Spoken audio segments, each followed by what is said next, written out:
Con fecha de hoy, 15 de agosto de 2019, El Español, un diario digital de España, nos trae un artículo interesante sobre la recesión con el título Los 7 indicadores que demuestran que la recesión toca la puerta de la economía española.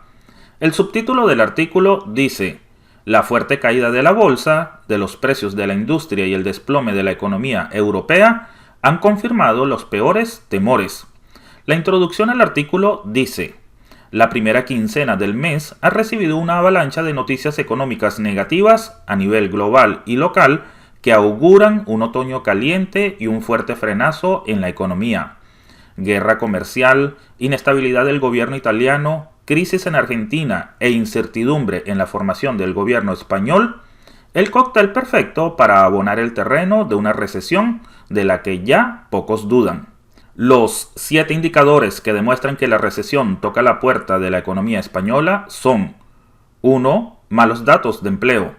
Respecto al empleo, el número de afiliados a la Seguridad Social aumentó en 15.514 personas en el mes de julio, lo que supone el peor mes de julio desde 2012, justo después del rescate a España y el segundo peor dato de toda la serie histórica de la Seguridad Social.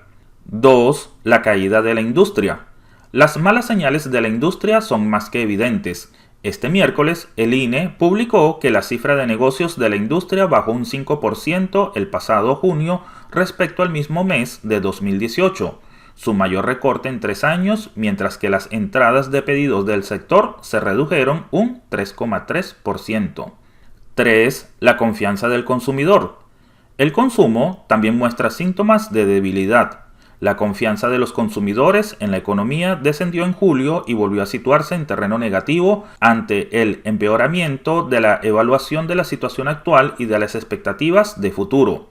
El índice de confianza del consumidor, ICC, de julio, publicado por el CIS, se situó en 97 puntos, 5,3 puntos menos que en junio.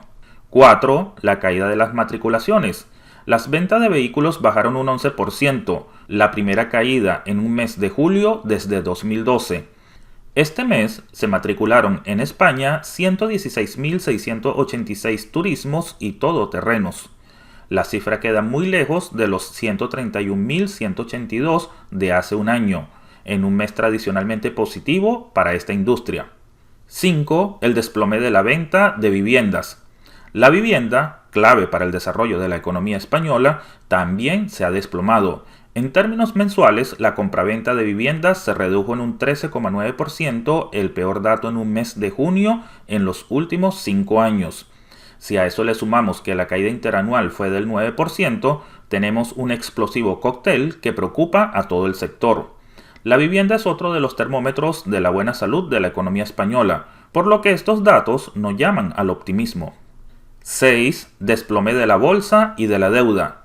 El IBEX 35, el principal índice bursátil de referencia de la bolsa española, que está formado por las 35 empresas con más liquidez que cotizan en el sistema de interconexión bursátil español, en las 4 bolsas españolas, cae un 0,2% en el año, la peor plaza europea, que se compara negativamente con la mejora del 10% de París, del 9% en Milán, del 8,5% en Frankfurt y del 5,7% en Londres.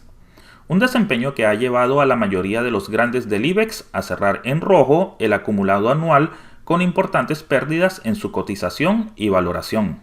Y 7. El negativo contexto internacional. El Producto Interior Bruto, PIB, germano cayó un 0,1% entre abril y junio respecto al trimestre anterior. En términos anuales, la economía alemana se mantuvo plana en el segundo trimestre de este año. El resumen de este artículo dice: estos datos hundieron los mercados, que ya asumen una nueva recesión de la economía más importante de la eurozona y motor del desarrollo industrial del continente. Unos datos que ya se anticiparon hace una semana cuando se conoció el parón industrial de esta economía. Su producción industrial registró una caída mensual del 1,5% en junio, tras el aumento del 0,1% de mayo. La última lectura es mucho peor de lo esperado, ya que los analistas esperaban un descenso del 0,4%. Unos datos que arrastraron a toda Europa. según Eurostat, el Producto Interior Bruto de la eurozona aumentó en un 0,2% en el segundo trimestre del año con respecto al primero, por debajo del 0,4% registrado entre enero y marzo, debido en buena medida a la contracción de la economía alemana y al estancamiento de la italiana. En el conjunto de la Unión Europea, el PIB se incrementó un 0,2%, también inferior al 0,5% del trimestre previo, según los datos difundidos por la Oficina de Estadística Comunitaria que confirman sus estimaciones previas. España, por su parte, siguió creciendo por encima de la media europea, un 0,5%, aunque a menor ritmo que en el trimestre anterior, 0,7%, una décima menos de lo que había anticipado el Banco de España y el peor en 5 años. Un crecimiento intertrimestral del 0,5% que sitúa el avance interanual en el 2,3%. Para finalizar, este artículo dice: parece evidente que atrás quedan los niveles de crecimiento de 2015, 2016 o 2017. Y ojo, porque el FMI y Bruselas ya dicen que el crecimiento del año que viene estará por debajo del 2%. Una cifra que nos devuelve más a la España post-crisis que a la vigorosa economía que nos intenta vender la ministra Calviño.